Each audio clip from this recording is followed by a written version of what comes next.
They always trick black people to come somewhere to arrest them. They call it a sting, I think. Before I get to do what I'm going to do, I'll talk to you for a little bit because, I don't know, white folks just went crazy. I don't know if you've seen Planet of the Apes. White people are on drugs, trust me. If you've seen it, it's a little scary, isn't it? But the little prostitute ape looks like Joan Rivers. That made me laugh. Didn't she? She looked just like Joan Rivers with all that facial, surgery. It was very, very funny. And of course, all the light-skinned gorillas are smart. And the dark, big black ones are dummies. It's a very strange movie. Very, very strange. And another funny thing about it is the real monkey, there's a chimpanzee that's a monkey. And everybody who's a fake gorilla and a monkey beat up the real one. I thought that they gave him a Rodney King ass whooping. I thought that was very funny. He said all the fake monkeys are jumping on the real monkey. That was funny to me. And then of course the light-skinned sexy monkey was Halle Berry. I picked up on all of it. I said, this is, and the little boy Marky Mark or whatever his name, he's on the planet for 3 days and he doesn't grow a beard. That's stupid. And then in this version, I like the original version because the white people didn't talk. They talk in this version, people on the planet. In the original, they didn't talk. It was my kind of movie. White people who couldn't talk. What a wonderful world. White people who can't talk, it's a better world. They just, And they had some cute little white woman. Her name was Nova, if you remember the original, Nova. And she finally spoke. She said, Taylor, and they shot her. I said, this is my kind of film. They don't talk, and if they do talk, shoot them. I've seen that at least 100 times because I liked it, but this other stuff is. And then at the end of it, he goes back in the time. He doesn't go back to his time, and they have Abraham Lincoln sitting up there, and they said, and behind they go, Abraham Lincoln, because he's a gorilla, freed the humans. Now I don't know what white folks was thinking of. I don't know if they were making fun of us that Lincoln freed the monkeys. I don't know where. They come up with their jokes. They can be subtle. So I was going, this is weird. And I don't know how they got away with it, and the reviewers, that's why you look, they never reviewed it, never said anything about it. They acted like they didn't see it. Here's Abraham Lincoln. He freed the humans? What does that mean? That he freed the monkeys? I don't get it. But they were making fun of us? I don't know. But anyway, it was a stupid movie. But I'm more concerned with my film, I sold to Paramount. It's The Last White Man on Earth. I'm really excited about it. And there won't be a sequel. We catch him. But anyway,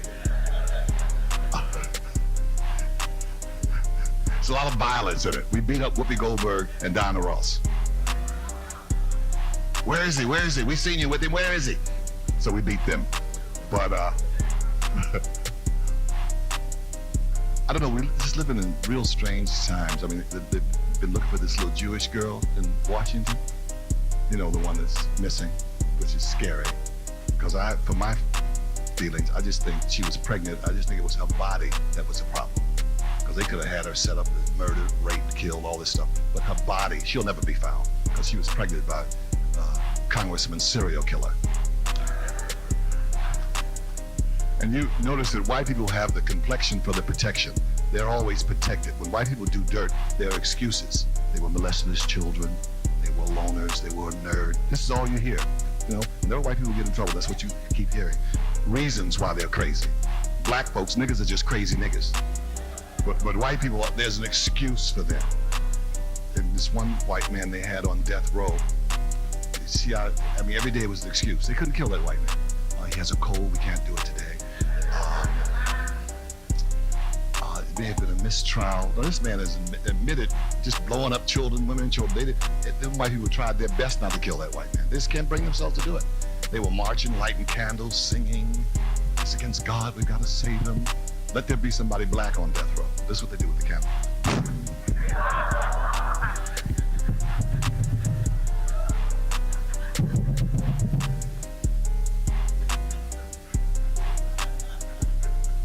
No, this is reality. And that's why I'm having this love affair with the Chinese people. I am into Chinese people. Every time I see the Chinese, I kiss them. They're not as scared of white folks. I finally found a race that are not afraid of white people. I love the Chinese. They didn't give a damn. They weren't giving that plane up. They finally sent it back in little Chinese puzzle pieces. But the white folks was over there all up in their face, you know, we want the plane back and talking all that stuff. They even sent that black man, Powell, they sent him over there. They told him, he said, wait a minute, nigga, wait, I just submitted. The last nigga over here up in our face, we put on a box of rice. You better go on back to Washington. Hey, give me a second. I'm still posting some shit, so give me like 1 or 2 minutes. We'll be right back.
Almost.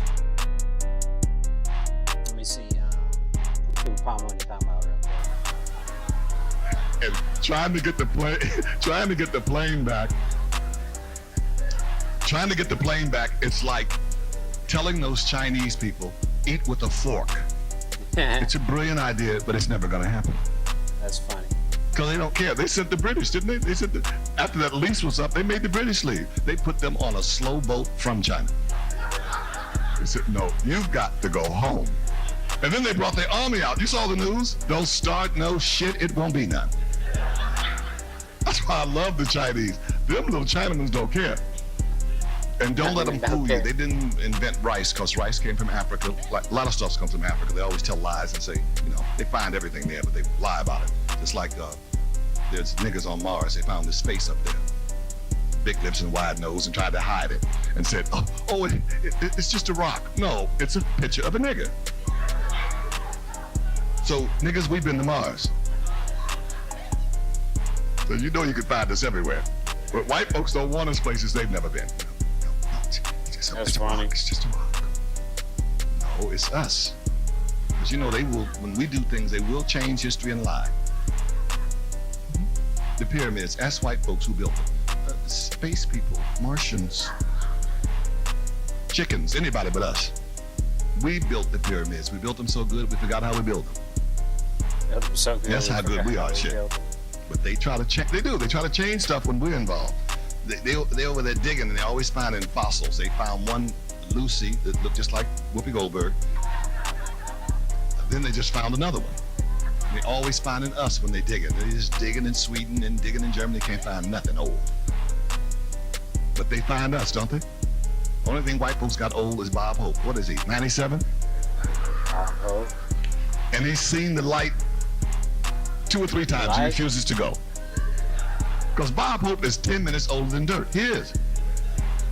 I saw him the other night. It's just Bob now. All the hope is gone. All the hope is gone. Because black don't crack. I'm sorry. You can't. You have to look at a nigga's ankles. Let me see your ankles. Because black don't. Look at Lena Horne. 80 what? 87, 88. She looks 48. Black does not crack. White folks are cute up till about 30. Damn. And then it's a nightmare on Elm Street. That's funny. Hold on. No, because they get. That's funny. So white folks are cute up until 30, and then there's a nightmare on Elm Street. Hey, that's funny. I'll be right back. You gotta, shit. Hold on, man. I gotta be right.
Hey. Alright. I'm back. 3 times What he did he refuses say? to go.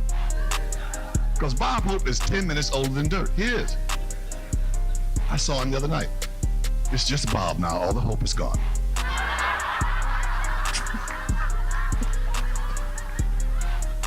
Because black don't crack. I'm sorry. You can't. You have to look at a nigga's ankles. 3 times he refuses to go. What is it about the ankles? Because Bob though? Hope is 10 minutes older than dirt. He is. I saw him the other night. It's just Bob now. All the hope is gone.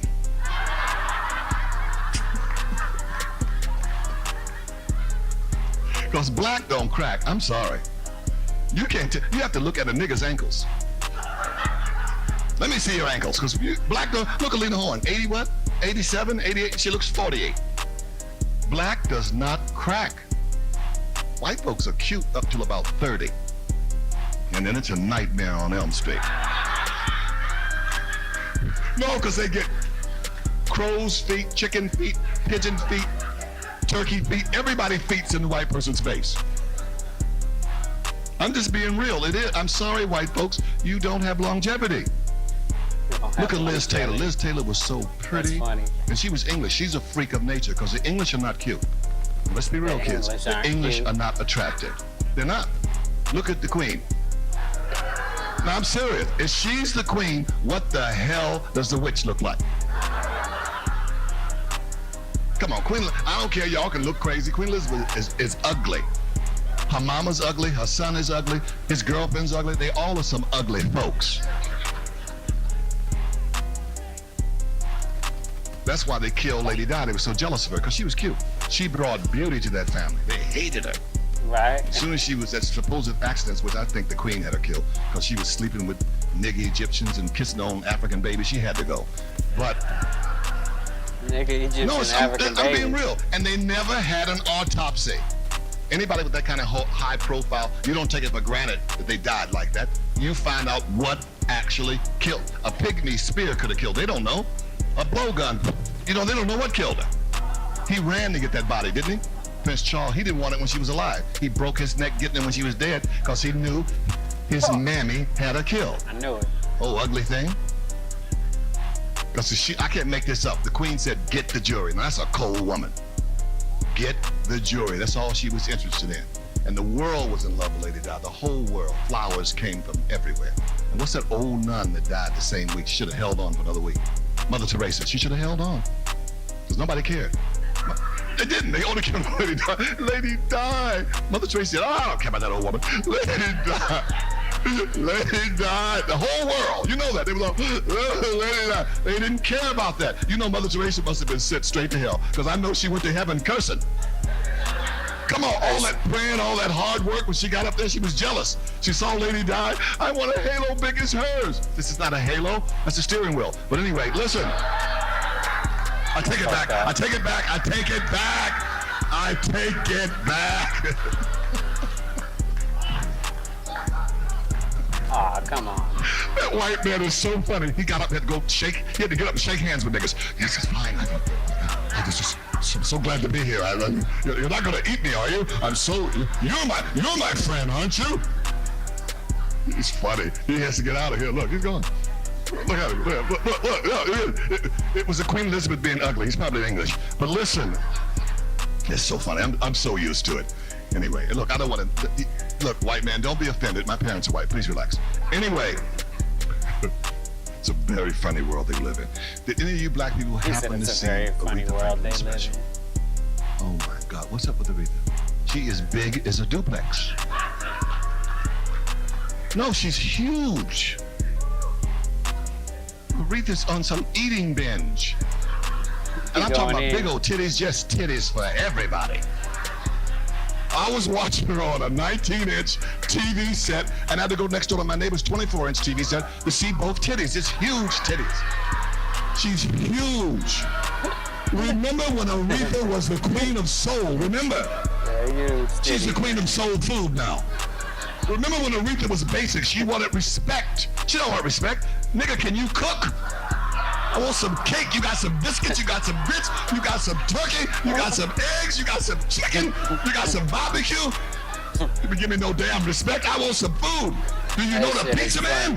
Aretha want food.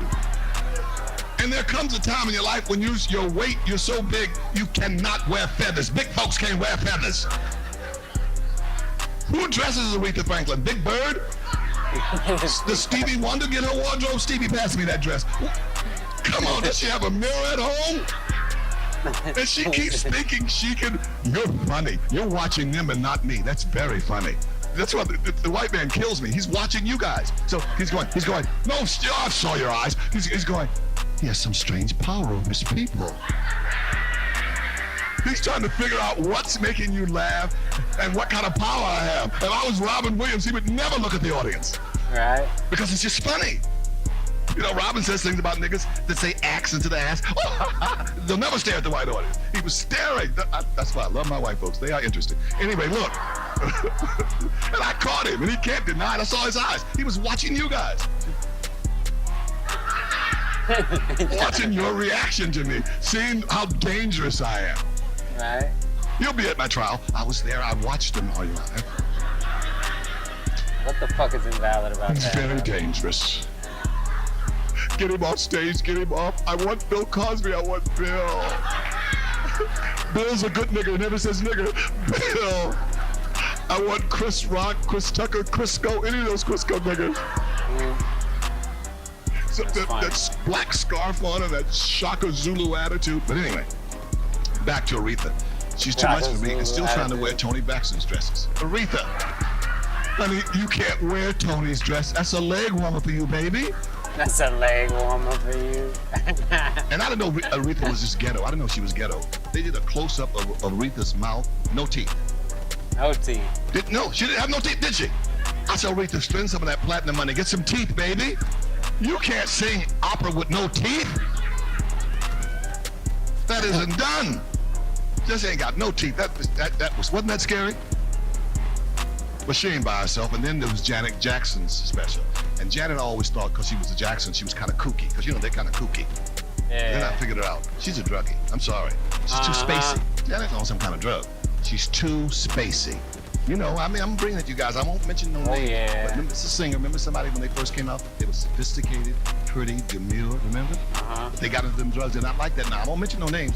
I just do a little imitation of them. Carey. Yeah, ah, we gonna sing a song back at you. Ow! And you know who I'm talking about. Don't drugs change you? They will get into those drugs, and white folks know how to cover for them too. With White your girl folks Mariah know Carey, that. you know, she had a real Right, respect there that you go. code name for crackhead. But anyway, look. But Janice is special was too much of me. And then that brother, here comes Michael. Oh my God, it was so scary. The Phantom of the Nigger Opera.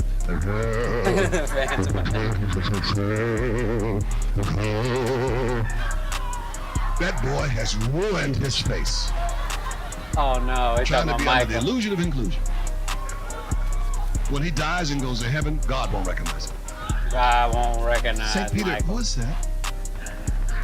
God, that's one of the Jacksons. That's Michael, the one. That's not the face I gave Michael That's Jackson. not the face I gave that What nigga, has man. he done to, for God's sake? Oh, I'm God. But look.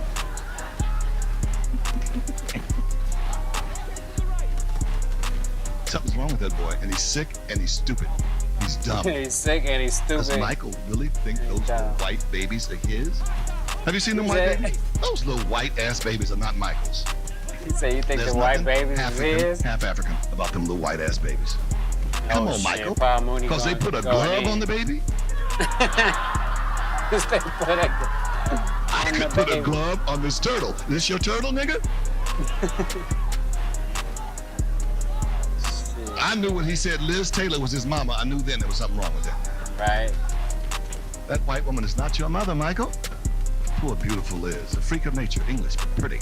Liz was drop dead gorgeous. Just overnight she broke, overnight. Can you shoot that? Liz is like a hag now. What happened to Liz? Liz looked like Roseanne Barr. What happened to Ish. Elizabeth Taylor? No, it's the truth. That woman looked like sheep shit in shallow water. Something happened Deep shit in shallow water. overnight. And I mean, she catches pneumonia every 2 seconds. They always rush her into the hospital.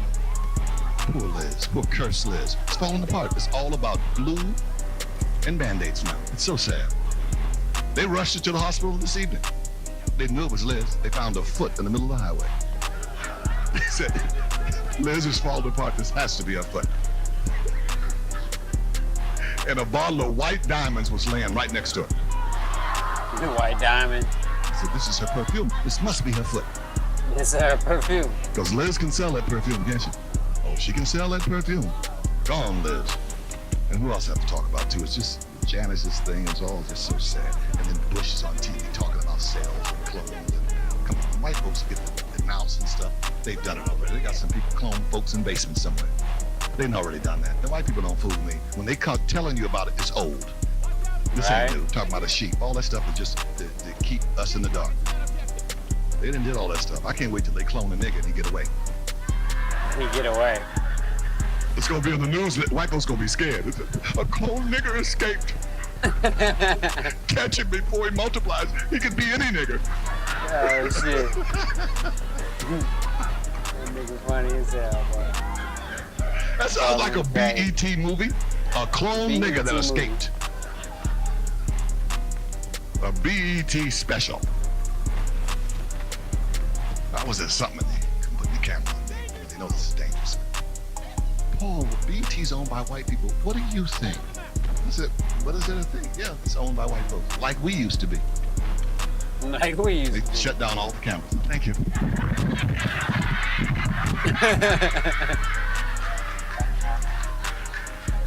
Every time I talk, they shut the cameras down. That's funny. Academy Awards, Academy. Right. Paul, who do you think should win the Academy Awards? I said, I don't care what white person wins.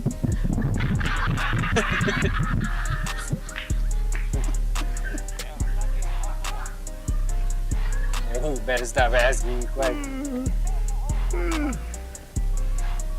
My grandmother died when she was 87. I sure miss her because she never went to school, but she said some stuff that used to just kill me.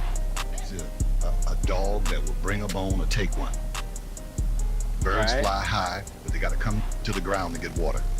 Now, that's some stuff that make a lot of sense. She Right? said, people always think the grass is green on the other side. She said, but remember what they're putting on that grass to keep it green. Right? So she used to say some stuff. And the women in my family stay out late, stay out 2 nights. She would get on their ass. She was on them. She'd come home, dumb. She said, call them dumb bitch. Said, you dumb bitch. Don't you know a wet pussy and a dry purse don't go together? Right? Exactly. Hey, man. Wet pussy, dry purse don't go together. You know what I'm saying? Very, very funny stuff. Bush. I be trying to tell people that shit all the time. 366. He's the devil. He is. He is the devil. You can see the way he talks. He's just talking and it's about nothing. Yes, just to run in that mouth. And all of them get in that trouble sexually. And then we had a perfect record. And then messy ass Jesse. Messy Jesse. Messy Jesse ruined black people's image. Telling us to stay out the bushes. No, nigga, you stay out the bush. Jesse and that old ass baby. That was an old baby. The baby probably called the press and told him.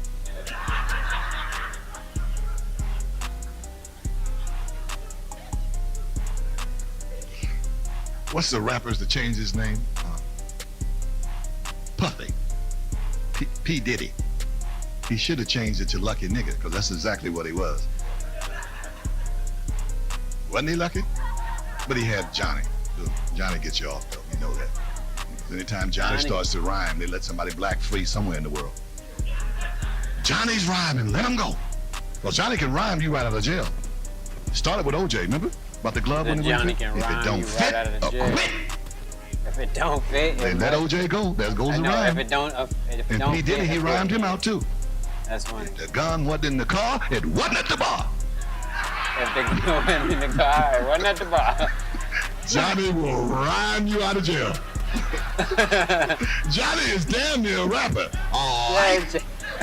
Just no, nigga, you stay out the bush. That shit funny as hell right there. Jesse and that old ass baby. That was an old baby. The baby probably called the press and told him.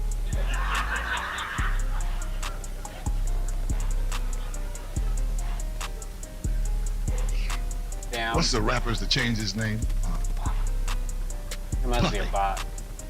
P. Diddy. He should have changed it to Lucky Nigga, because that's exactly what he was. Wasn't he lucky? But he had Johnny. Johnny gets you off, though. You know that. Anytime Johnny starts to rhyme, they let somebody black free somewhere in the world. Johnny's rhyming, let him go. Well, Johnny can rhyme you right out of jail. Started with OJ, remember? About the glove when it wouldn't fit? If it don't fit, quit. They let OJ go. There goes the rhyme. And P. Diddy, he rhymed him out too. If the gun wasn't in the car, it wasn't at the bar. Johnny will rhyme you out of jail. It's funny. Johnny is damn near a rapper. All right.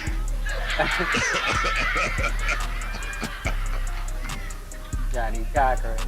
That shit's funny. Nicole Alright.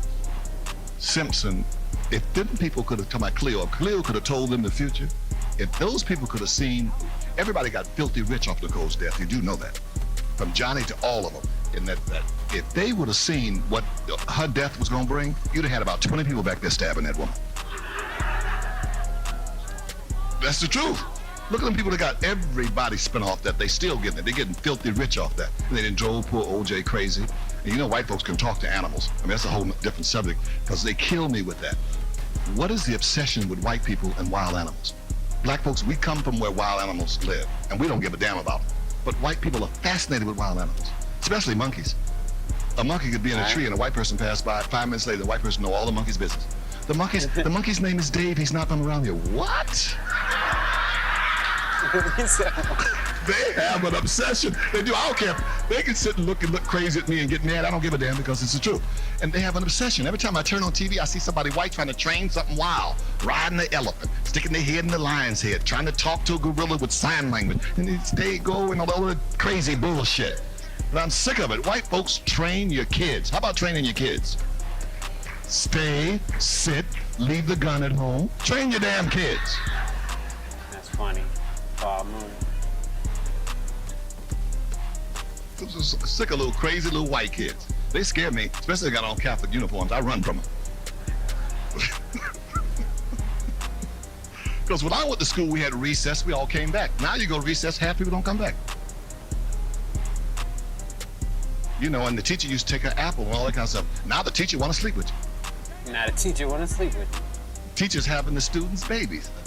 It's wild stuff. And then this white woman that killed all her kids, I'm hip to that. See, that's that man. That man set that woman up. Anytime you have them syndromes and all that stuff, why would he give her 5 babies and then have home steady? Got the kids up underneath her 24/7. He was sick of her and the kids. Now he got all the insurance. He got everything. That's why he can walk around saying, oh, I love her, because she ain't never coming home. Right. He got away with murder. Does it make sense or not? Why would you keep your wife pregnant? You know she got these mental problems, and have the kids at home study. And you ain't there. So she called him up saying, there's trouble with the kids. He said, all of them? She said, all of them. I bet he went. Right? He said, make sure. They didn't tell you about the little black child she had. He got away. Fought her and just ran out the door.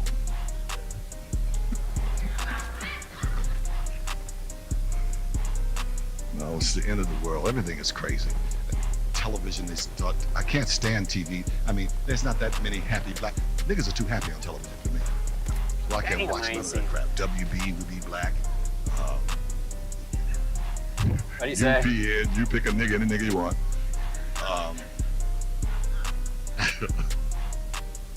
But I love me some Jerry Springer. Now, that's the all-American show. Where else could you see 3 white women fight over a nigga with 1 tooth? And no job. Funny. And speaks fluent Ebonics. Fluent Ebonics. You did.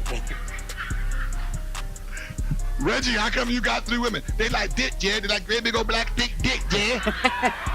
Jed, your mama like dick? Oh, shit. Jerry Springer is the bomb. Jerry Springer. That's it. What about Richard Bay? Nobody remembers Richard Bay. Another thing white people are obsessed with, the dead. I see dead people. They're obsessed with dead. I see white people. Make them stop. But, no, they're always talking to the dead. White people have an obsession about the dead. That's why they try to bring Elvis back. They have an obsession. The dead, white folks, the dead don't come back. That's all bullshit. The dead ain't coming back. If the dead could come back, the slaves would be the first person to come back and whoop your ass. Trust me. He said the slaves would Trust me. If dead folks was coming back, slaves would come back and whoop some white ass. You'd be sitting on the bus getting your ass whooped. Oh, I just kept hearing chains and singing. Southern songs. Change and sing. I kept stuffing cotton in my behind. Southern song. Negro spirit. Trust me, if the dead could come back, believe me, talk about crossover. Some stupid show on sci-fi channels. This man's talking to dead people. It's so phony and everybody's so stupid. Please. Right. Let's all hold hands and contact the living. Try that. The dead is for the dead. They even got little niggas running around. Oh, Tupac is alive. I said, nigga, are you crazy? Tupac is as dead as a doornail. They tried to bring Elvis's white ass back. Only white folks get to come halfway back. I mean, no nigga ain't coming back. You never heard about say they saw Sammy Davis at Ralph's shopping. And he looked great. I said, hi, Candyman. And I knew Elvis wasn't coming back. When Michael Jackson married his daughter, if that didn't bring that white man back, he ain't coming back. He ain't coming back. Elvis has left the building for good, kids. Because I got rappers in my house. They was all saying that, and I got on them. I said, no, they did. Then I convinced them. They said, yeah, you're right. Tupac and Biggie, they in heaven. I said, that make more sense. They both had faith. But anyway, look. They both had faith. That's funny. Tupac and Biggie joke. So they ain't in heaven.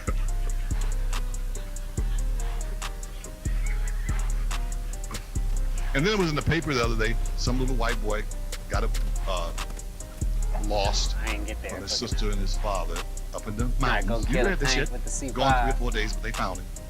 Why are white folks always come up missing? That's why they're on the milk cartons. And I don't get that milk carton stuff with the kids on the milk carton. Find the parents. They're at some bar drinking, trying to forget they had kids. Put them on whiskey bottles. Find them. Give me another shot, Joe. Yeah, that's me.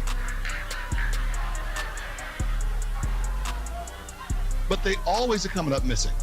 That's why that, when you pick up a paper, you don't read about black people being missing in the woods or lost in the snow, a plane crashed, or the boat, we don't know what, they went out fishing, we don't know what happened.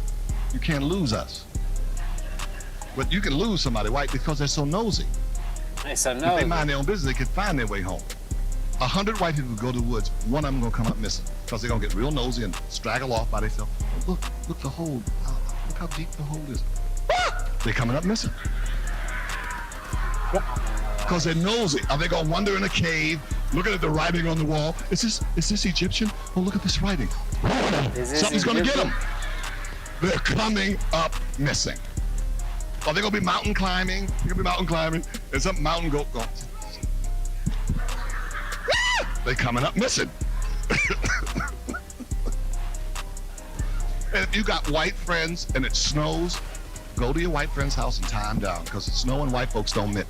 The minute there's a snowstorm, they get crazy. Snow and white It's a folks don't snowstorm. mix. Let's go for a walk. Get the baby. There's something wrong with them.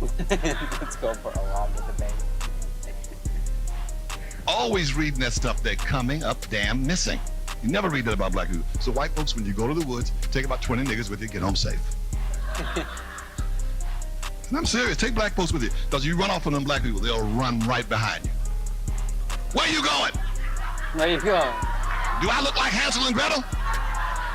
I came with you. I'm going home with you. Give me them goddamn car keys. Right? You're not losing them niggas. You're not losing them. Especially if you owe them some money. Especially. They sticking with you like glue. God knows you've tried. Try to keep them out your neighborhood. That neighborhood stuff kills me. White people go, I don't want them in my neighborhood. I said, what balls? Because they'll spend such money, $10 million, live up on a hill just to move away from black folks. And then the rain come and the mudslide, and they wake up on Crenshaw. Oh, it's like I didn't spend $10 million to live next door to Popeyes.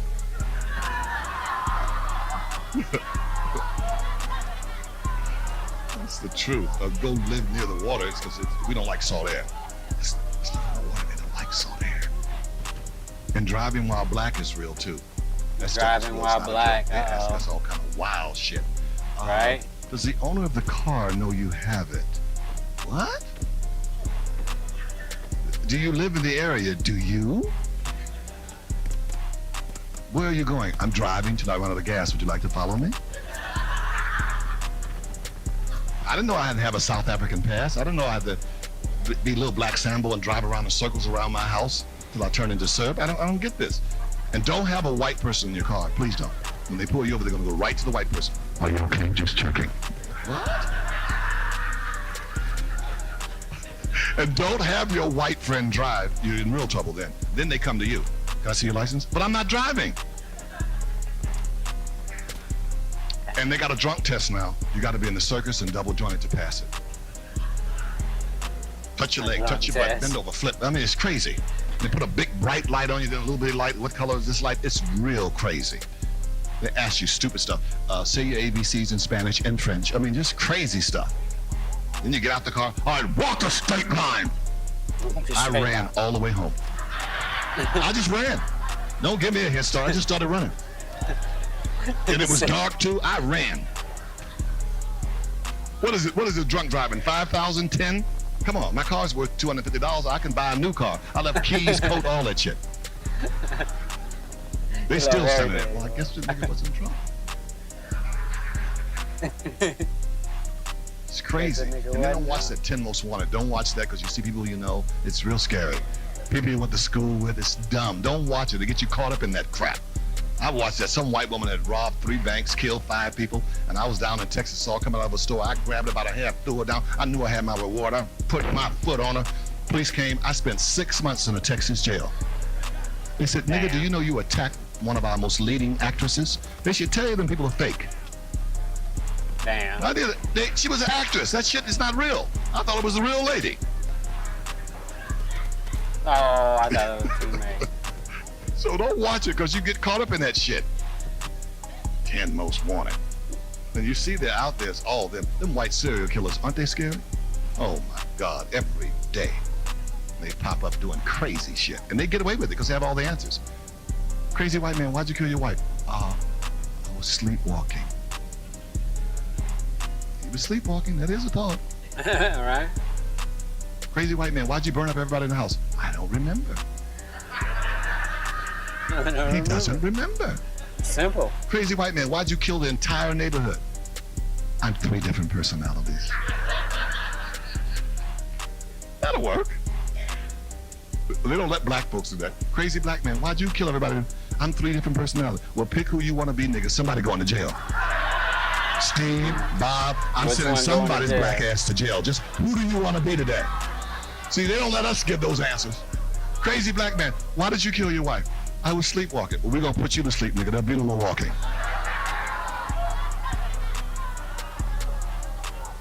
Why'd you burn up the whole house? I don't remember. 2,000 years, I bet you will remember. 2,000 years ago. It's the truth. They don't let us do what they do. That's why that white man kills me. He kills me. He's the freest creature on this planet. Even if he loses, he wins. Because I didn't think I lived this long, because I've been through the 50s and all that stuff. And white people used to talk like they talk now. They talk crazy. Reverse discrimination. That is the most outrageous statement ever made on this fucking planet. And they get away with saying it. It's so nervy. Right. They never said it in the 50s, the 60s, the 70s, because they were in the control, total control. So there was no such thing as a reverse and none of that stuff. So it's like it's flip-flop. Like we have freedom now, but we bet not exercise the bullshit that they did. If we even dare try it, then the law's gonna get us. Oh, just a second, this is reverse. I said, isn't that ballsy? That's some nervy stuff to say. It's reverse. Oh, so that's proof that it existed at one time. Well, thank you for admitting it.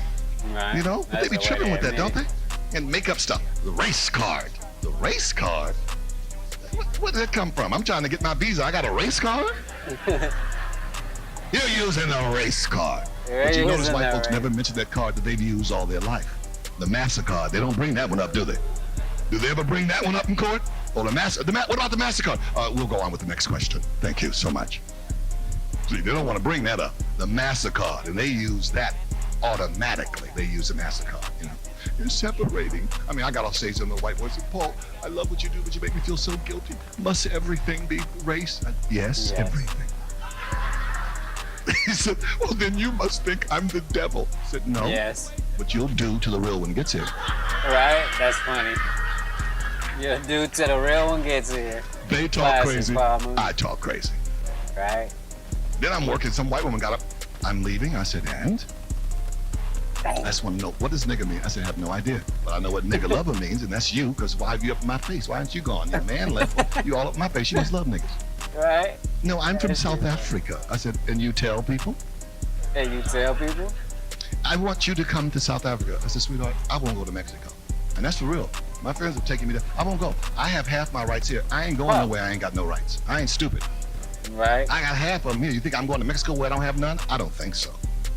I don't go. I said, I'm not coming to no South Africa. I'm here in America. 500 years ago, there's problems. I got problems with white folks. And you want me to come to South Africa and your shit ended last week? I don't think so. I'm keeping my black ass right here in America where I can tell you to kiss my ass. The darkest part, bring a flashlight, you'll need one. You want to trick me over there and have me working in the diamond Battlefield, mine? I ain't yeah, stupid. playing Battlefield right now. You're not in California now, nigga, and if he tells Best jokes, game out. whip him. We don't do jokes Listening over to here. Paul Mooney do stand I'm up gonna too. be so stupid. Oh yeah, It's funny I'm as gonna go to hell. South Paul Africa. Mooney, Yeah, great. I don't think so. Well, I know Just already. write I'm gonna get jokes in for trouble. Richard Pryor and shit. I always get in trouble with white people. Since I was 5, I've been getting in trouble with them. Because I can't help but speaking up. I always speak up. I've caused so much trouble in school. I come into one class, they was reading Little Black Sambo. And I said, oh, really? They were getting off on it. And Black Mambo and Black Jumbo. I said, I got something for you tomorrow. I'm going to read my thing tomorrow. So the next day I came with Snow White and the Seven Dwarfs. Snow Because the White. class made them, the teacher let me read it. Said, oh, no, we have to have Paul read. And I drove them crazy. I said, her hair was black, it's cold. Her eyes was blue, it's the sky. She was a hoe. I just drove them crazy.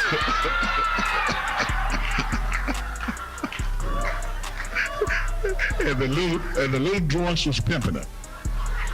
That's funny.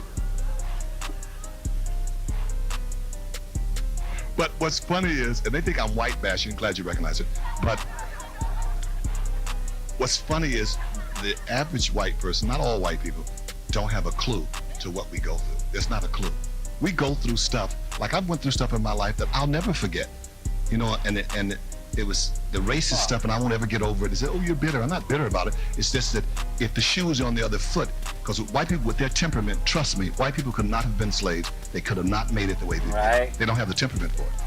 You can tell that, just read their history. They do not have the temperament. If white folks were the slaves and it was reversed, it'd have been some different shit in history. Because first of all, they got tired of picking that cotton because they got sunburns and all that stuff. You know, they burn easy. And they threw that hair back and got pissed because, you know, they can get angry. Fuck you, buddy.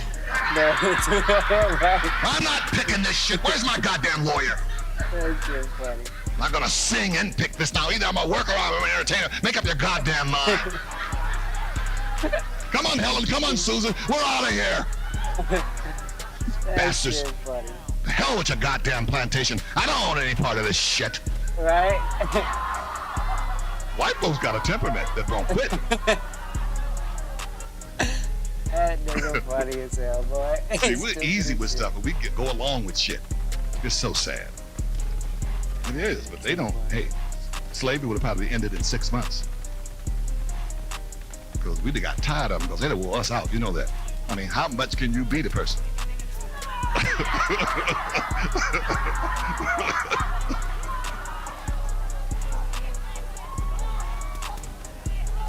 There would have been lawsuits and counter lawsuits.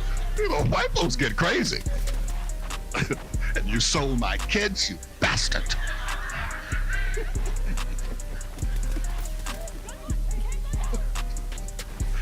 My mama cooking for you and breastfeeding your goddamn kids. You're giving me money, buddy.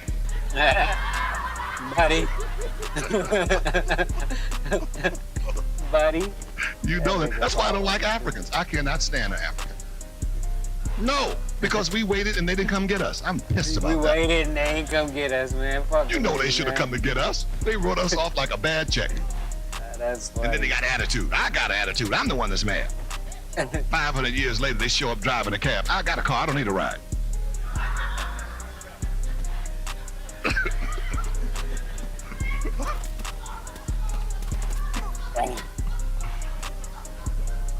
That's funny as hell, boy. Paul Mooney is comedy. I'm R.I.P. going Paul to the Mooney. operation anyway. I'm going in September. I'm going to China. I'm going to be Chinese when I come back. They have a major a racial operation. I'm coming back Chinese. He said he coming back Chinese. So just get ready. Get ready for the new name, the new me. Bling bling. His new name is gonna be Bling Bling. That's funny. That's a funny Chinese name. Bling. That's stupid as hell. To get these eyes fixed, I'm getting a reverse He thing. said he gonna get my There's eyes no round fixed, eyes. I want nigga. some slanted ones. He said I don't want no Trip. round It's all eyes. so I want trippy. The some movies are so slanted trippy. They just kill me with the films. I just laugh all the time. I just laugh at white That's people fuck constantly. out. They're too funny. They're gonna make a movie and call it The Mexican. Are they bold? ones. The It's a Mexican. gun. They think they're cute. And it's a gun. I'm gonna make me a movie, call it Hunky. It's a gun. Oh, look at Hunky, yeah. Got my Hunky, yeah. They get away with murder, don't they? Get away with murder with a smile. Really kidding? White men can't jump. They'll just name their movie whatever they want to. When I first saw that, I said, yeah, I know. They don't have to. They own Right. the team. Exactly. The niggas do all the jumping. Yeah, niggas jump. Come You're on. writing that check. It's so sad. And we've somewhere along the line that the slave mentality, we've lost it. I don't know, especially in California. I don't know why we don't love each other. There is no love here. These black people here are bought and sold every day, and they're all under the illusion of inclusion. They're all such coons and happy slaves. I deal with these niggas every day on these studios. These niggas get on my goddamn nerve. It's not enough Damn. money in the fucking world, nigga. What is wrong with you? Right? I'm the only one got an eyesight. You don't see and hear this stuff? Just anything to be on that film and to be on that stuff. This is bullshit. Back off, nigga. Film is very dangerous. What you do on film, because them people outside of America believe that shit when they see it. They think it's a documentary. They don't think it. It's like that on HBO, The Corner. Remember how good The Corner was? It was too real for them. You see, it didn't win nothing. It was too. Them niggas was too good. It was too much like a documentary. They couldn't handle it. But no. It's nice, but let's move on. But they put that white bullshit on TV, like this Soprano, this shit that's on. I don't allow it in my house. About the mafia. The mafia are into child pornography. They're into prostitution.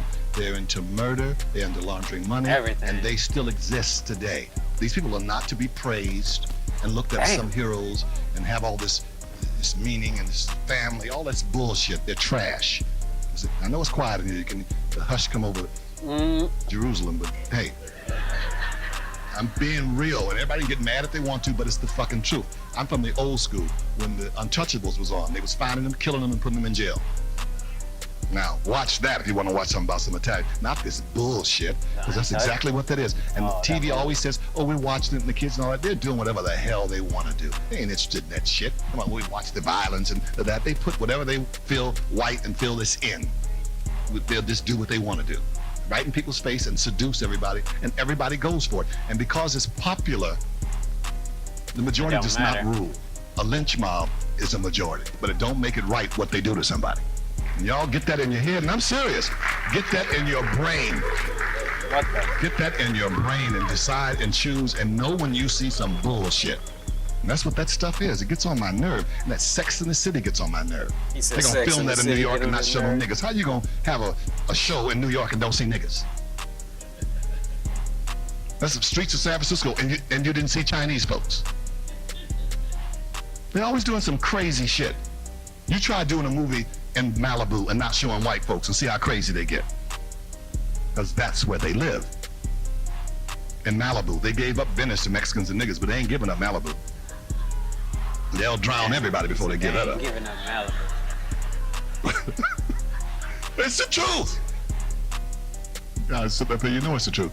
Now I got to talk about what I came to talk about, and that's the N word. We're going to talk about nigga. And I'm the nigga expert because they've been having me on all these shows asking me about it, and it's been so funny. Because J-Lo, Jennifer Lopez, she said nigga. And that's the first thing I asked me. Well, what do you think, Paul? J-Lo said nigga. I said, well, Paul Mooney. They ain't interested in that shit. Come on, we watch the violence and that. They put whatever they... Guys, sit up here, you know it's the truth. Now I got to talk about what I came to talk about, and that's the N word. We're going to talk about nigga. And I'm the nigga ain't giving up Malibu. They'll drown everybody before they give that up. It's the truth. Guys, sit up here, you know it's the truth. Now I got to talk about what I came to talk about, and that's the N word. We're going to talk about nigga. And I'm the nigga expert because they've been having me on all these shows asking me about it, and it's been so funny. Because apparently that's what that stuff is. It gets on my nerve. And that Sex in the City gets on my nerve. They're going to film that in New York and not show no niggas. How you going to have a show in New York and don't see niggas? That's the streets of San Francisco, and you didn't see Chinese folks. They're always doing some crazy shit. You try doing a movie in Malibu and not showing white folks and see how crazy they get. Because that's where they live. In Malibu, they gave up Venice to Mexicans and niggas, but they ain't giving up Malibu. They'll drown everybody before they give that up. It's the truth. Guys, sit up here, you know it's the truth. Now I got to talk about what I came to talk about, and that's the N word. We're going to talk about nigga. And I'm the nigga expert because they've been having me on all these shows asking me about it, and it's been so funny. Because J-Lo, Jennifer Lopez, she said nigga. And that's the first thing I asked me. Well, what do you think, Paul? J-Lo said nigga. I said, well, hey, she's Puerto Rican. The Puerto Ricans and Cubans, they ain't nothing but niggas that can swim, so let's get over it. It's the truth. They took slaves everywhere. Especially them black Cubans, they know. The ones that wear white all year round, the ones they don't mess with, the ones that talk to the dead, the ones that light the candles, the ones that will make a chicken kiss a snake. You know those people. Yeah, so they know what's up. They're black. And she was going with Puffy, wasn't she? So that means she got black in her in more ways than one. Well, they know big thing. It's just a word. I mean, I know the word doesn't bother me. I've cut the cord, nigga. I mean, it doesn't bother me. It just doesn't. I mean, I know who I am, so it doesn't have anything to do with me when I hear it. But more importantly, I know who white people are. That's more important. So it doesn't bother me. They said, when a white person says nigga, Paul, it really doesn't bother you? I said, no, I like a little salt on my cracker.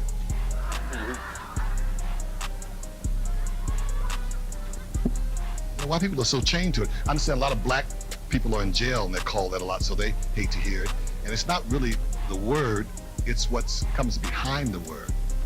The murder and all the craziness and the slavery and all that, and I understand all that. But that was then and this is now, and it's like removing the teeth from the great white shark. That's how I look at it. It's taking the teeth out, and now it's just a big, fat, funky fish hopping around in the water. And I don't think people like it, so they go into a bag about it. And black people really get on my nerve when it bothers them, because if it doesn't apply, let it fly.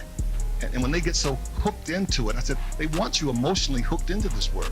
And the word we should be emotional about, it's freedom. Now, I just said that. I didn't hear nobody respond. Now, see, when I said that word, freedom, all you niggas should have, yeah! But do you say that? No, because you're just like those wild animals that are fighting like mad while they're catching them and stuff. They just fighting, and then they get over there and they lock them up in that cage in that zoo, and then they get lost, hopeless, and they lose all that wild craziness they had. Right. But don't you think for a second that those animals don't know who put them there? They know white folks put them there. Take your white friends over to the zoo. You can see the way they look at them with hate. You know hate when you see it. They're staring, hoping they'll come near the cage. Hoping. And you think I'm kidding? Then take about 15 or 20 of your black friends over there. Watch the animals. When they see that many black people, they get crazy. They think they're going home. Jumping up, throwing up gang signs.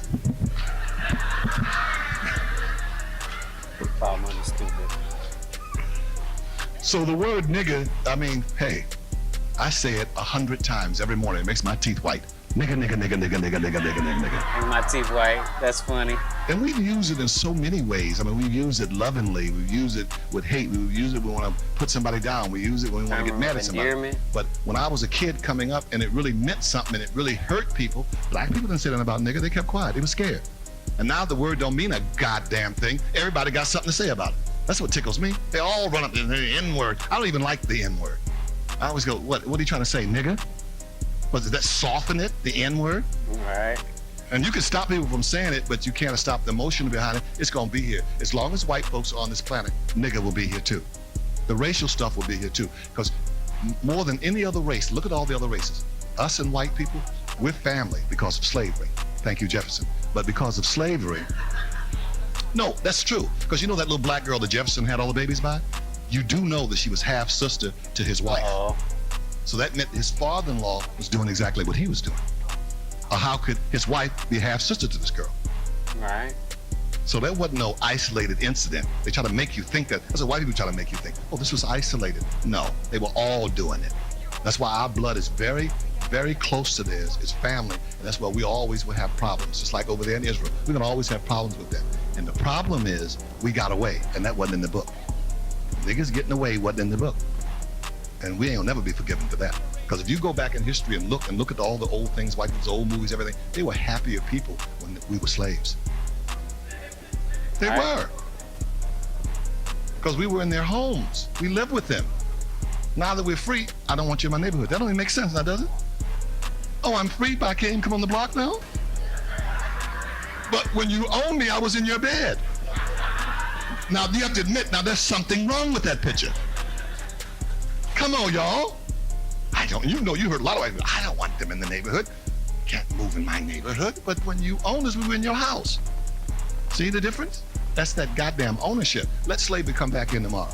Wherever them white folks live, whatever neighborhoods, they'll be out on the porch. Welcome home. All right, come on in. Missed you. Go to your room. Nothing's changed. Go to your room. That nigga said, go to your room. No, when they owned us, we had 12 jobs apiece. Now that we got away free, what did they say to us? Unemployment. Sorry, there are no jobs. Let slavery come back in. Believe me, come get your rest. You've got those 12 jobs to go to in the morning.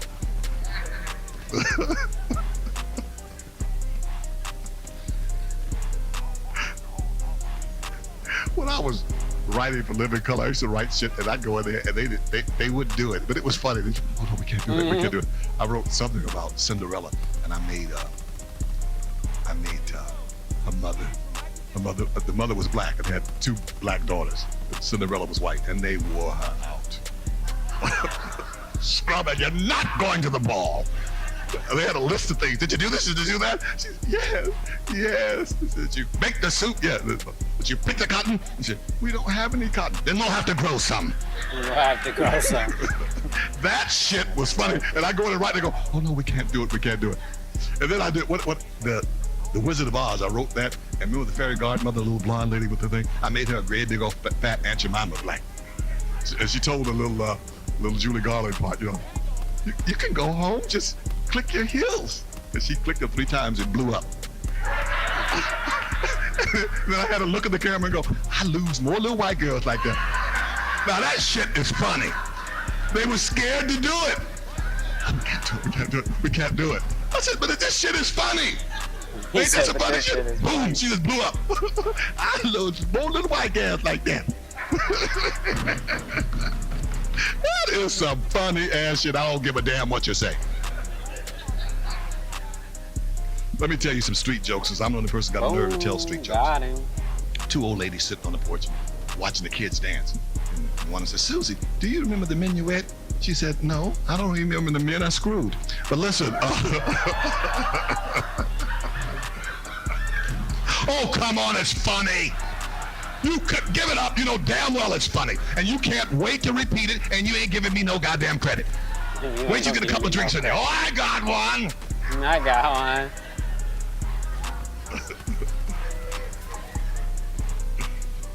White man walking on the beach finds a genie's lamp, took it home and shined it up.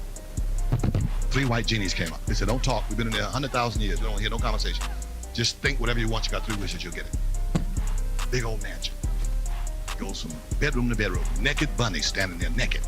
Knock on the door. There's 3 Ku Klux Klansmen in hoods. They take him and hang him.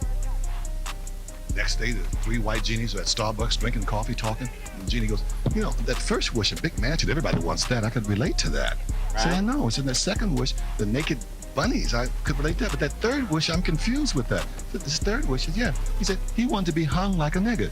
Anyway, listen. That's funny. Hung like a nigga.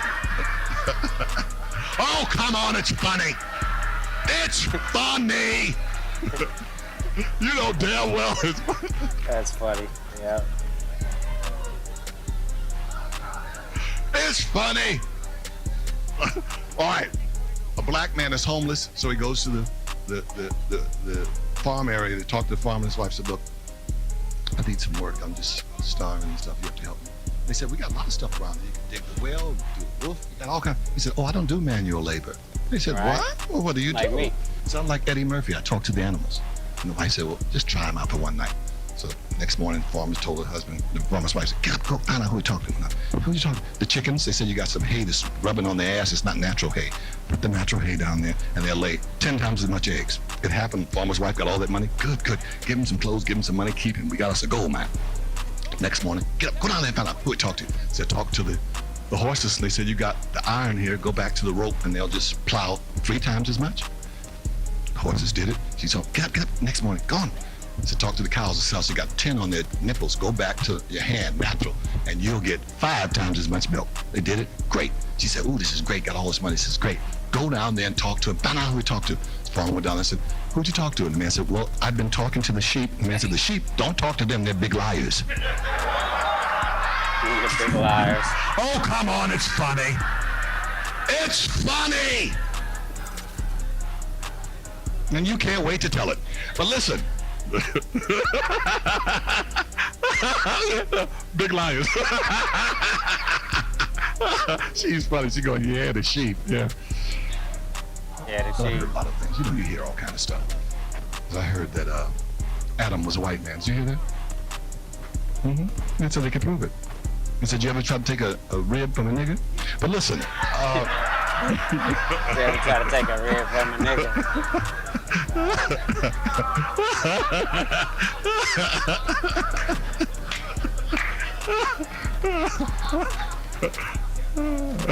I hear all of those kind of crazy stuff. Well, they say in the beginning, everybody was black. Did you hear that? The world, everybody was black. And said, come down to the water and cleanse yourself.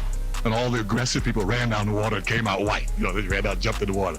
And all the lazy niggas went down there and put their hands and feet in the water.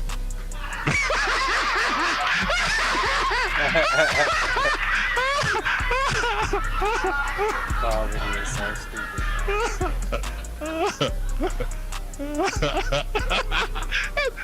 That was very funny. Quite enough. White folks always trying to run shit, aren't they? Now just hold on. He's overstepped his boundaries. I counted, nigga, and he said it 20 times. He went over his boundaries. We was just to get about 10 or 15 niggas. He did 20. I want something done about that. Come on, bro. It's too fucking funny. Nothing can be white enough, but it can be too black, can it? That's what kills me. Can it be too black? This is too black. But nothing can be too white. That's why I go to all the white things. I go to this ice skating rings, stand up. This is too white. The hell with all of you. I go to hockey games. The hell with you. It's too white. When they're doing those skiing accidents. Oh, you know, there's a black girl that I got to tell white folks, because, you know, we've been whooping their ass in tennis. There's a black girl. Well, we whoop white folks' ass. They didn't know we could play tennis like that. They still standing over there in England. They still standing over there trying to figure it out. But there's a black girl that can ski. Get ready, y'all. She can ski her ass off. And she's from the islands. She's been practicing on dirt. Just wait till she gets some snow.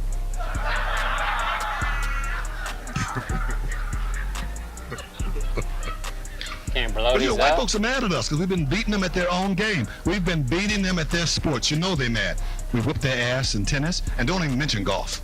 Don't even mention golf. I'm surprised white folks ain't made golf against the law. It's against the law. Close every golf club in the country. Want these niggers eating their greens, not playing on ours. Damn. Because they didn't drove Tiger Wood crazy. What is he now? Cabo what? Cabo Caucasian. What the? Nigga, please. What does that mean? Cabo Caucasian?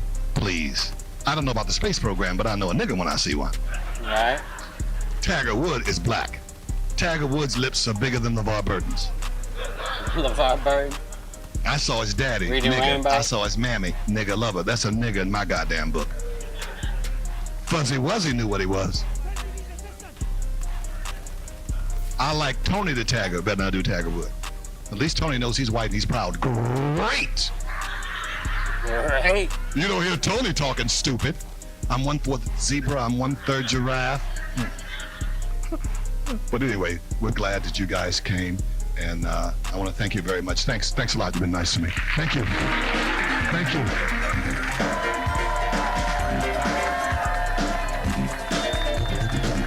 You're not over. You're gonna come right back. Paul Mooney, everybody. The legend. R.I.P. Paul Mooney.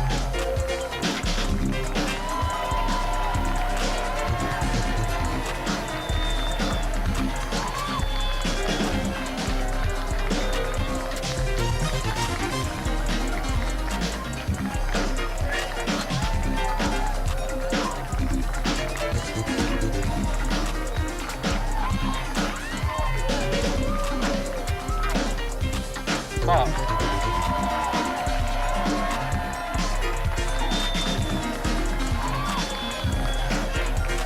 Come on, there we go. I was gonna fucking die. Okay, I guess it is over. Sheesh, my bad, y'all. I thought it wasn't gonna be over for a second longer. Let me get some kills real quick. Let me try two of these.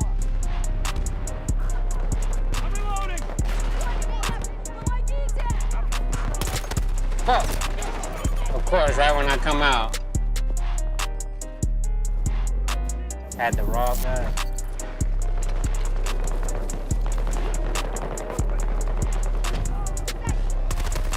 God. Ish. I was just about to fucking zip line up to the roof. This dude, I don't think he's gonna be able to get me. I gotta tighten up. It's not the weekend no more, so I should be able to get some kills. But the weekends are crazy, bro. That's cool. Thanks for telling me that my battery was 90% for no reason. Oh, maybe because I hit the button, huh? Oh, okay. Alright, let's see what we're gonna do.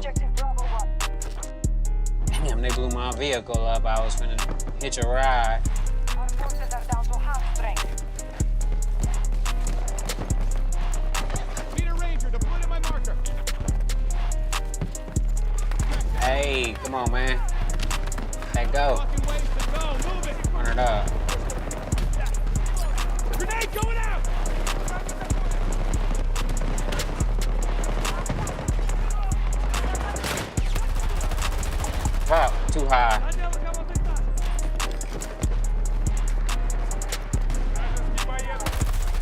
out the fucking way.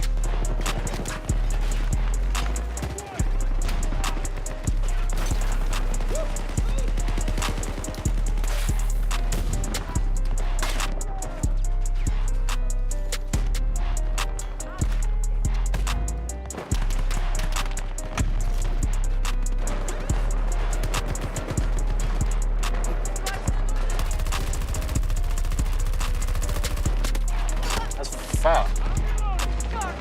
Fucking computer or something?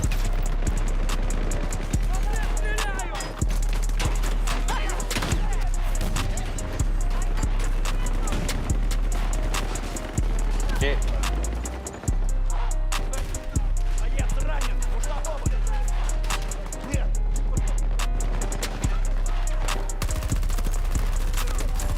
Damn. Almost popped out at the right time.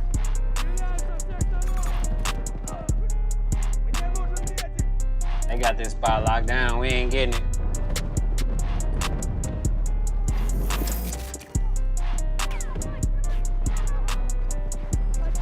We're gonna watch some history of mirrors real quick.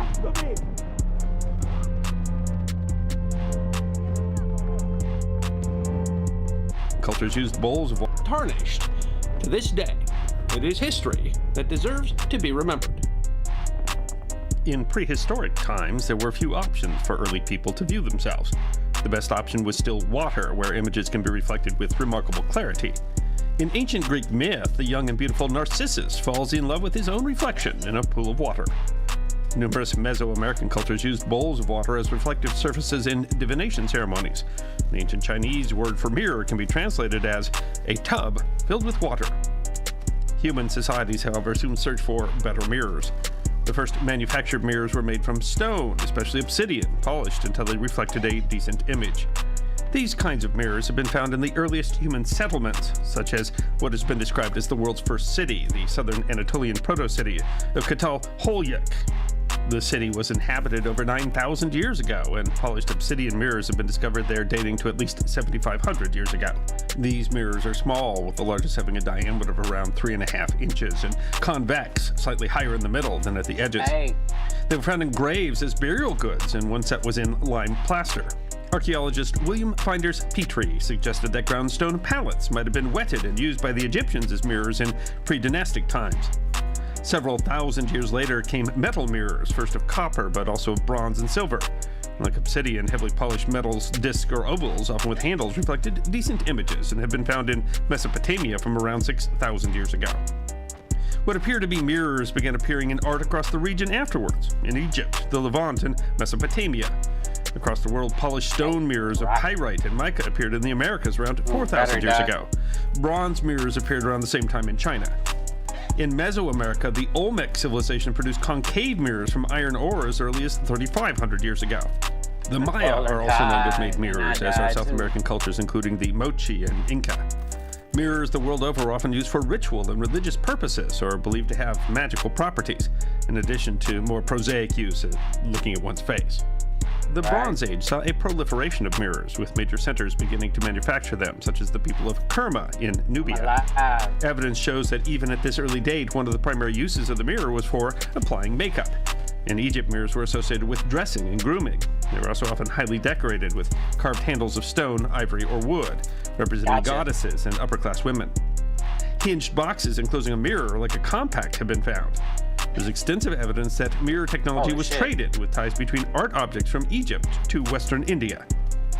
Speculum metal, an alloy made of copper and tin, is highly reflective, and the Chinese were making mirrors out of it more than 2,000 years ago during the Warring States period. At a similar time, the same mirrors appear in Rome as well. In general, mirrors across the world of this period were expensive, highly decorated, and largely owned by the wealthy. Roman vases show servants holding mirrors for their wealthy employers. Body-length mirrors did exist, and large metal mirrors were hung on walls in barbershops. According to Pliny the Elder, silver mirrors became popular during the Roman Republic under Pompey the Great, although they were mentioned at least 100 years earlier. By the time of the Roman Empire, silver mirrors were said to be widely used even by servants. Greek philosopher Socrates advised young people to look at mirrors so that if they were beautiful, they would be aware of it, and if they were ugly, they would know to hide their disgrace through learning. Glass production began in Egypt, Yeah, Syria, smart if or you ugly. Mesopotamia 5,600 years ago, but initially was used mostly for beads and various vessels and art. It wasn't until the 1st century that the discovery of glass blowing made using glass in mirrors possible. Earlier, glass tended to be opaque thanks to impurities in the materials, and thick. Glass blowing allowed glassmakers to create thin, transparent glass in large quantities. Sidon in modern Lebanon was a particular center for glass production in the Roman period, and plenty suggest that mirrors like our modern ones with a layer of glass were first produced there, although they never came into wide use. Glass mirrors don't appear in the archaeological record until 2 centuries later. The earliest glass mirrors were made by blowing a glass bubble and then cutting off a small circular piece, which could then be backed by a silvered or even gilded surface. The images produced were easily distorted, and the earliest glass mirrors are tiny, usually only a few inches in diameter. While glass mirrors seemed to be inferior, metal mirrors were incredibly popular among the wealthy. Roman philosopher Seneca complained that for a single one of these mirrors of chiseled silver or gold inlaid with gems, women are capable of paying an amount equal to the dowry the state once offered to poor generals' daughters. It took centuries more before glass could be made with sufficient transparency and with large flat surfaces. In the Middle Ages, mirrors continued to be made with silver, polished metals, and glass. 11th century French artisans made flat glass by blowing a glass bubble and spinning it rapidly to cause the heated glass to flatten. Small rectangular pieces of flat glass could then be cut out. In 1250, one writer claimed glass mirrors silvered with lead were superior, and by the 14th century, Florentine mirror makers figured out how to apply lead without heat, which removed the risk of the glass shattering from thermal shock. Other kinds of silvering using tin and mercury also developed, and these glass mirrors became popular, although they didn't replace the larger polished metal mirrors.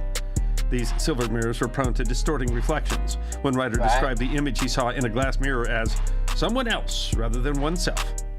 Johann Gutenberg, inventor of the printing press, sold these mirrors to pilgrims to Aachen to sew into their hats. Supposedly, the glass could capture the grace emanating from holy relics, even when the crowds prevented them from actually being seen. That's crazy. Another important step in mirror making came with the invention of cylindrical glass blowing, where blown glass was worked into a cylinder, both ends cut, and then the entire cylinder cut along its side while still hot. The glass was then allowed to settle into a flat sheet, making larger mirrors possible. By the 15th century, glassmakers in Lorraine had mastered the art of mirror making. A Lorrainian historian claims that the artisans there invented a way to make mirrors of glass. The Venetians also lay claim to mastering the art first, and it was the Venetians, specifically the mirror artisans of Murano, who made a glass so fine that they called it crystalline. When and who invented the crystalline glass is a matter of debate. One historian attributes it to a family of glassmakers in 1463, but numerous other artisans claim some credit. One family of glassmakers claimed to have been making crystal for 200 years by the 15th century. Bohemia, another glass center, also makes a claim to inventing the process, while the Del Gallos brothers declared in 1503 that they alone knew the secret of making mirrors of crystalline glass. The brothers asked the Venetian Republic to have the exclusive right to make their glass for 25 years. Venice's reputation for master craftsmanship eventually eclipsed all other centers in Europe, drawing masters from all over the continent. Artisans in Murano had been making glass since at least 1255, and in 1291 Venice passed a law that restricted the industry to Murano. Glassmaking became so central to the Venetian economy that the Glassmaker Guild passed laws to protect their control of the industry. Venetian glassmakers were forbidden from divulging their secret processes. They were forbidden from leaving the Republic without permission. If they did leave, their families would be imprisoned, and an assassin would be sent after them. Venice also granted glassmakers broad privileges. Glassmaker children were allowed to marry nobles and were given months-long vacations in the summer. The Venetian masters learned through trial and error how to make the finest glass in all of Europe. And among the beautiful windows, vessels, and beads they made, they also mastered the divinely beautiful, pure, and incorruptible object, the mirror. Mirrors became a sought-after luxury. In Isfahan in modern Iran, the palace had a room of mirrors, while the Lahore Palace in India had Venetian mirrors lining the royal apartments. While masterful, the Venetians could only make mirrors about the size of a tray, around 40 square inches. Polished metal mirrors remained in wide use and were much cheaper. Mirrors were at this point common items, from pocket mirrors to grooming mirrors. But it wasn't until the end of the 17th century that metal mirrors largely disappeared from the estate inventories of the wealthy. Catherine de' Medici, wife of French King Henry II, installed a chamber of mirrors that held 119 Venetian mirrors. Anne of Austria, Louis XIII's queen, had a chamber of mirrors in the Louvre used for grooming her hair. Nobility all over the continent demanded mirrors. A late 17th century countess was reported to have traded a wheat farm for a mirror, which she thought was a bargain.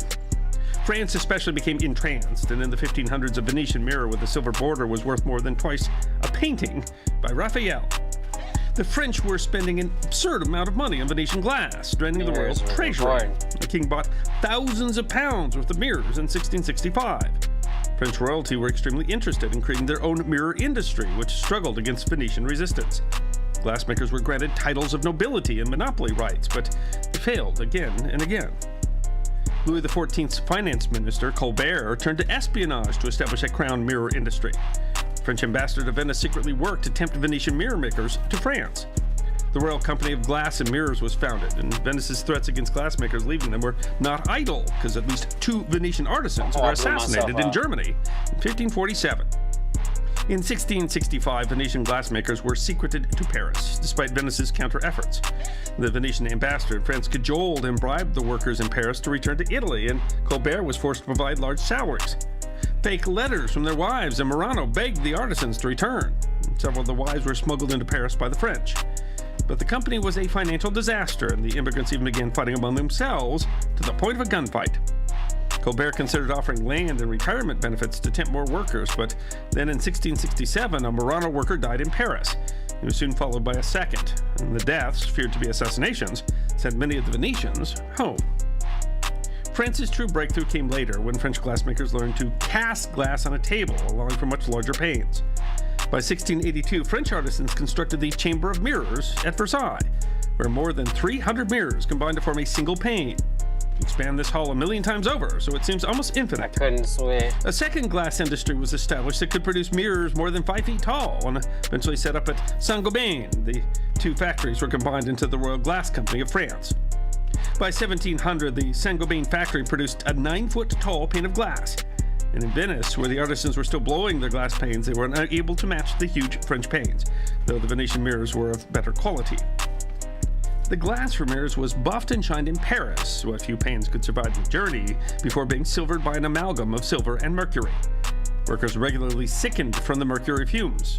But France couldn't keep the secret to herself, and soon glass workers were being hired away to England and across the continent. Throughout the 18th century, refinements led to mirrors becoming cheaper. By 1750, Saint-Gobain was selling 1.182 million pounds worth of glass a year, while Venice's glass languished. The turn of the 19th century saw mirrors everywhere in Paris, when 70% of homes in Paris had a mirror. Damn. Even fairly large mirrors became everyday and shed their highly decorated frames. The Republic of Geneva even prohibited citizens from having more than 1 mirror in each room, or taller than 32 inches. Mirrors remained rare, however, in rural areas until the late 19th century. Throughout the 18th century, mirror production remained essentially the same, but in 1835, German chemist Justus von Liebig invented the wet deposition process, which silvered mirrors with silver by chemically reducing silver nitrate. And this process was used in industrial production of mirrors. In 1843, Englishman Thomas Drayton patented a method for silvering without the use of mercury. Around 1860, new ovens were invented that could better distribute temperature and reduce flaws in the glass. Glass was quickly becoming everyday and could be used in huge quantities, like it was for the Crystal Palace in 1851.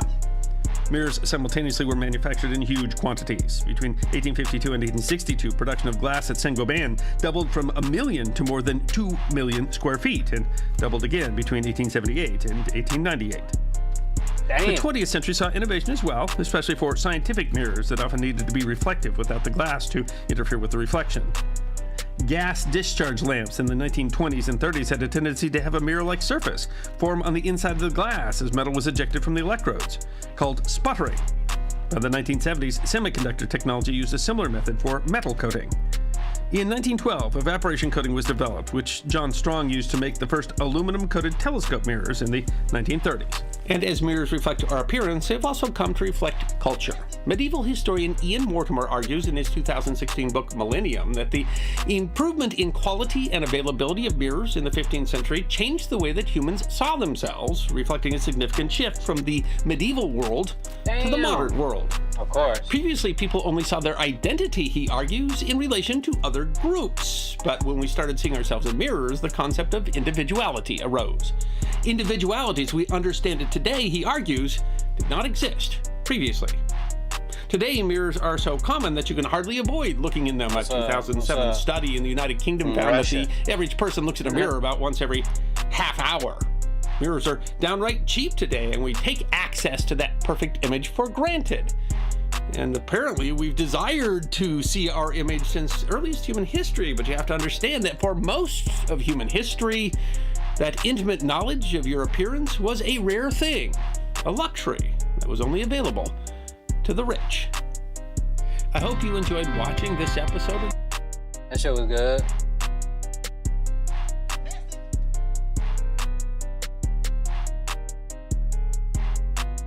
Let me see real quick.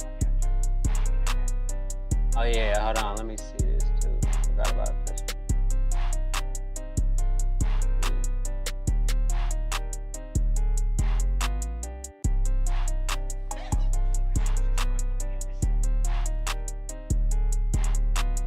Try this one too.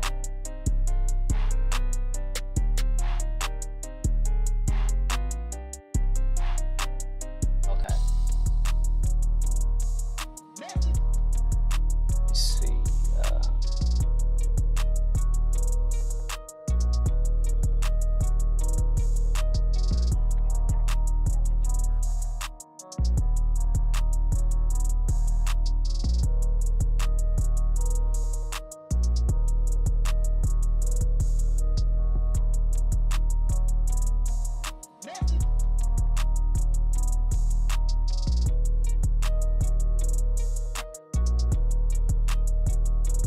Let's look and see if anything's good today.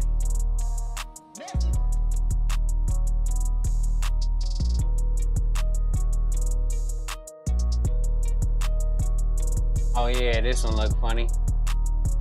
So there's no pre-video of all them getting in, and they said, okay, y'all, we have to zzz. Charleston White on Real Life Production. So let's give him a shout out real quick. There you go. Yeah. All right, let's listen to Charleston White real quick. Know what time it is. Charles, I have to ask you, 3 billionaires walk on the sub. We have a situation where the world is tuned in all the way. I'm talking about this. You go to YouTube, CNN, they tuned in on a submersible trying to go down to the Titanic. I know you busy. You move around, you don't got time to really tune into shit like this, but this is worldwide news. I mean, I'm talking about this thing's happening around the world that we're negating. I tuned in briefly. Briefly? I was forced to tune in briefly. What are your thoughts? And when I tuned in, I said, well, it's strange that they don't have no pre-video first thing I of said. them getting into the mother. You know, hey, y'all, Nobody we was get thinking ready to about go. that. And then I'm putting on my hat, you know, putting on my girl, you know, that we normally. So there's no pre-video of all them getting in. And they said, okay, y'all, we have to bolt it down. So there's no video of that. There's no video of them being dropped down in the water. There's no video of that. So there's no video of another submarine saying, hey, there they go right there, on side of them right there, that's them right there. So them say, hey, y'all, they ain't showed us no video or nothing. But they want to. So y'all listen, we ain't seen nothing. Right? Y'all believe? When I tuned in and I started thinking logically and analyzing, I tuned out immediately and said, boy, they bull the world. Yeah, yeah. You can't make me believe it's real and it's true. And then they saying it exploded and it's debris at the bottom of the ocean. Listen, people, we have never been to the bottom of the ocean. That's the abyss. Exactly. Right. Nobody have ever been to the bottom of the ocean. It's not even a camera that can go that far down. Homie, listen, it's so dark at the bottom of the ocean. It's things that we've never seen that's down there. It's things that have had to adapt. Man, come on, homie. I was always told you only believe half of what you hear and half of what you see. So who saw anything? None of what you hear and half of what you see. That's what it is. They didn't show us shit, half though. of what you see. It's things that have had to adapt. Man, come on, homie. I was always told you only believe half of what you hear and half of what you see. So who saw anything? They lying like a mother. 3 billionaires somewhere right now not paying nobody nothing and then run out with all the money. Yeah. Is Charleston White getting on a submersible? On some submarine? Yeah. Man, no. Hey, listen, I went to that Charlie's dinner thing where you can get on to go eat the dinner out here in Frisco. And you get on the little thing. I ate the dinner. Man, that after taking out. Hey, no, that's all right. I changed my mind. No. Cause all I can think about is La Bamba. You know, Ricky Valens died in the plane crash. Homie, listen. I don't want to go 4 miles underwater with all that water on top of me. I would have joined the Navy. So wait, Charles. If the CEO of Live Nation say, hey man, come on a little trip with me. Come on a little excursion. We're gonna go see the Titanic. Come rob me. We're gonna have a meeting on the sub. Yeah, you finna get me kicked off the tour already. I was like, is there anybody that you'll be like, I'm gonna take this little trip with? I'm gonna say, let's go to the Spa Castle. Yeah, we can put them shouts on, and yeah, you know what it is. Yeah. Wait, so the submersible goes missing. The world, they got every country looking for it. People are upset with Black Twitter because they feel like they ain't got no feelings towards what is the missing. There's all kind of memes and all kind of jokes and how you coming off the sub memes. Like, they joked about George Floyd. Got him. White folk joked about George Floyd. Them white billionaires, they stupid anyway. I'm glad they died. They deserve to die. They deserve to die. I hope they families suffer like a mother absence. I hope whoever they were married to get strung out on drugs, can't think without him. I hope whoever his billionaire buddies is scam the family out the money and the real estate property and everything. I hope all the worst things in life happen to the survivors of these 3 billionaire people.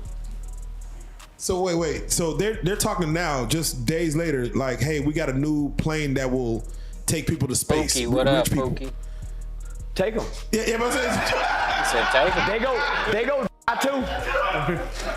God is cleansing the earth for rich people. God is sick of rich people because they trying to become God.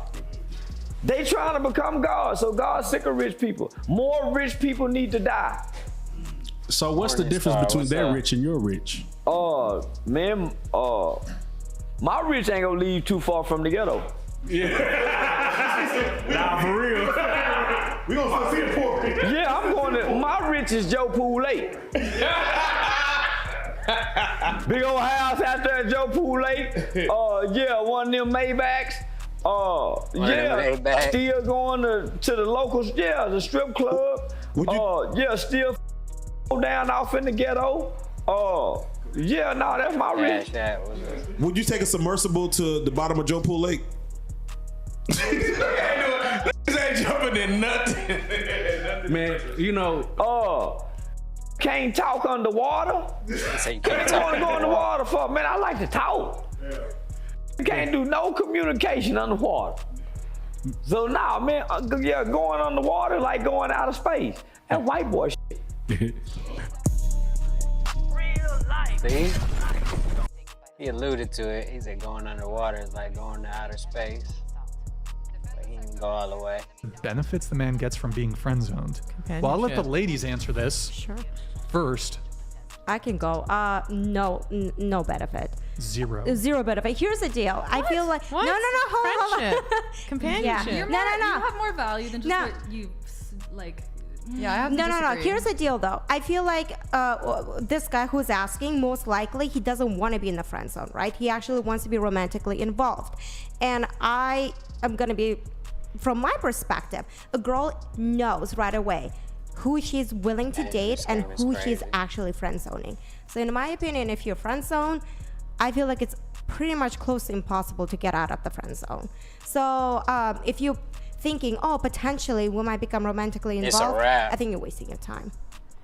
Okay, but you get their friendship forever. So like, if you really like her that much, wouldn't you want I to be think in a her guy life who's forever? romantically interested in you is not really interested in friend zone, or like, if having right. friendships with If you, he's because that- he's actually It's just wants to different. romantically date you. I would So- disagree. There's a bunch of people in my Kick chat that would love to just like talk to me every day and be friends with me.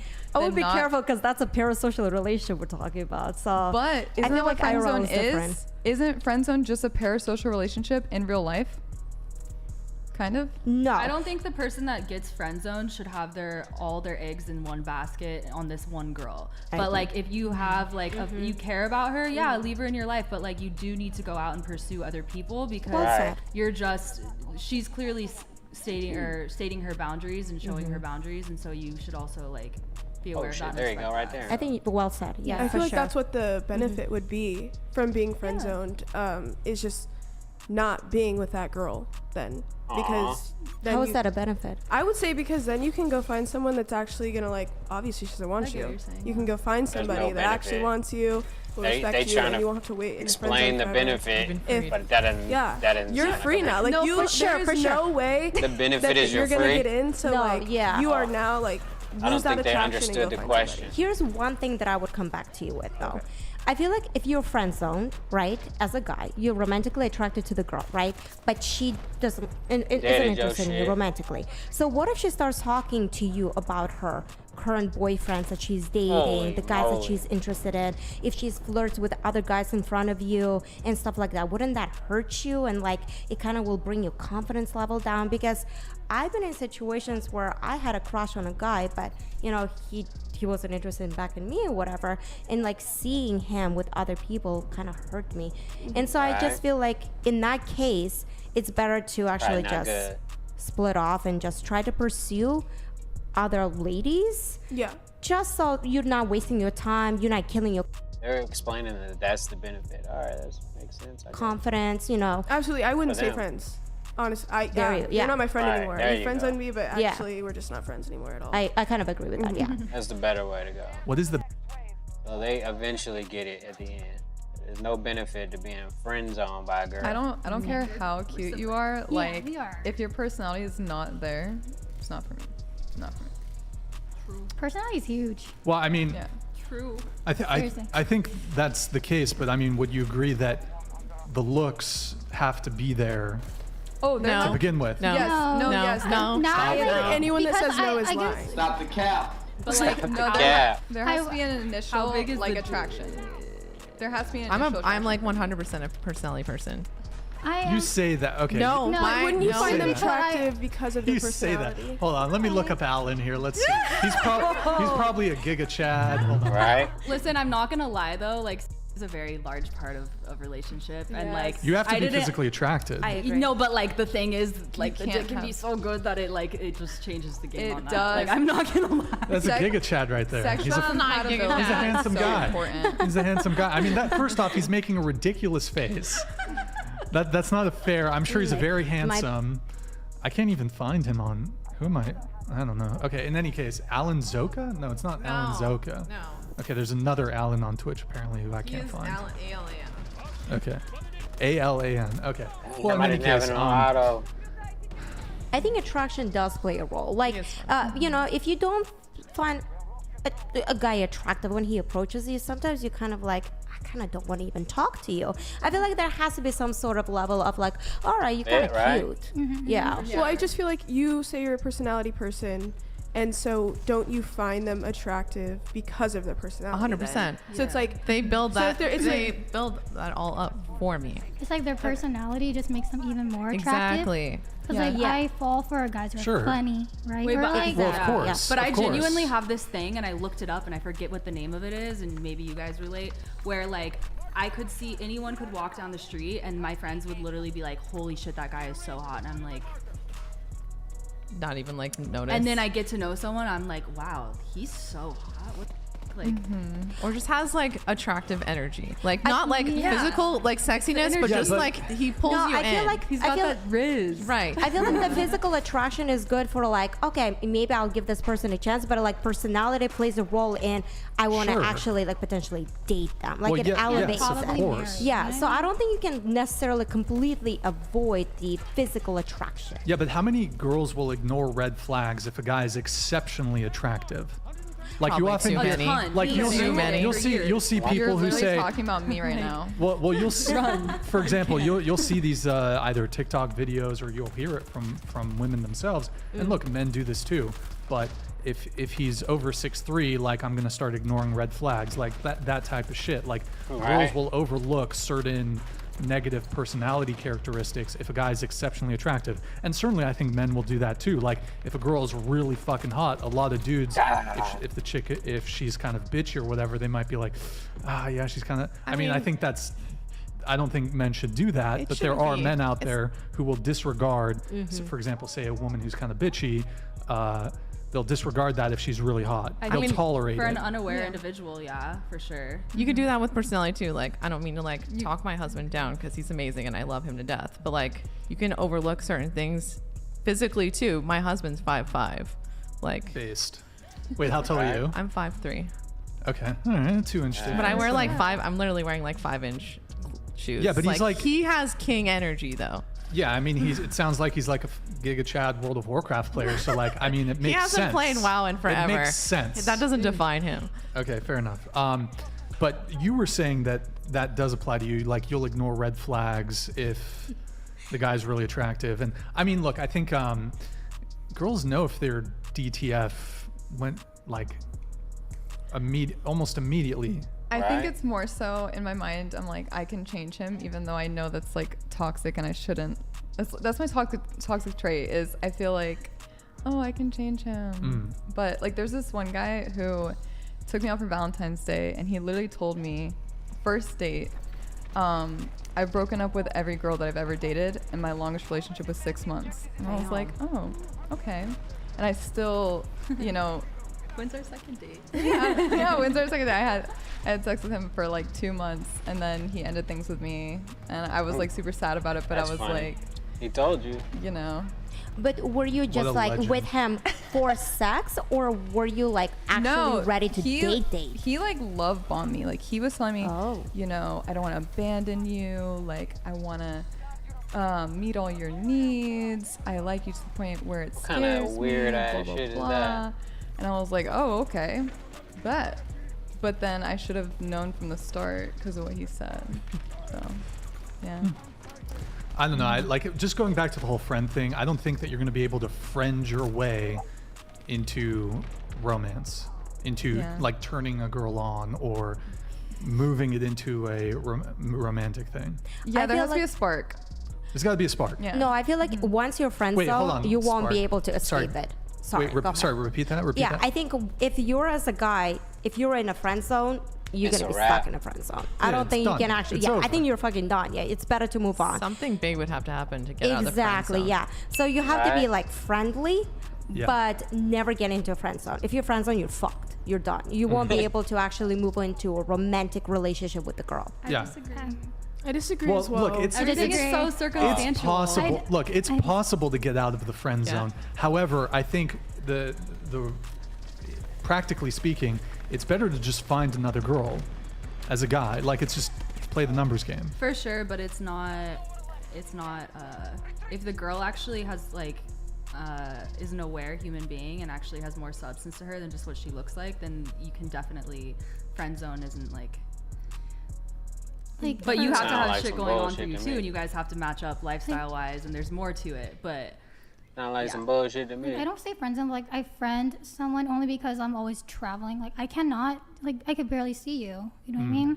I probably will see you like once in 4 months. Like I can't be. How much are you traveling? I travel a lot, and I also run an international business. So What's the business? Right? What is I that? run supermarkets throughout Asia. So You I, run yeah, I am a supermarkets? business girl. Damn. My whole family do what it all Asian together. countries? Vietnam? Just throughout Asia, China, East Asia. Vietnam, yes. Vietnam, Laos. Yeah, all over there. How's Thailand looking? Yep. Philippines? Mhm. Philippines? All down there. Are you the owner? This is like a Are you a family VP? business, or like Oh, it's your my brother and I started it, and then we kind of branched it out to my parents, and then we all take care of it. It's a together. supermarket? What is it? Grocery stores or like Grocery stores. convenience What do you guys stores. sell? Just food. Just it's like a normal. Everything. It's not like a niche like you import American food. No, no, no. Okay, it's not like okay. It's specialty things. Okay. Yeah. But so it's your family's business, or you said So- you and your brother started it. Yeah. Okay. So that's why But we're you're- always hold so on. busy. Just That's a question. The So thing you're about me. you're 23. Like, hold on, let me find out. And in your only, I mean, I don't know when you start. When did you start the business? 5 years ago, when you were 18. Probably like 6 years ago. So you were Damn. 17. Yeah, I was like right after skating. Yeah. In a 6-year period, you've managed to build a multi-country. What's the term for that? A multi-country successful. International. All right, he's like, what am I supposed to say? On that note, y'all, I'm finna holler at y'all later, man. I got some other shit I gotta do. Yeah, I mean, it was cool for a minute. So, I holler though. Peace. I'm out.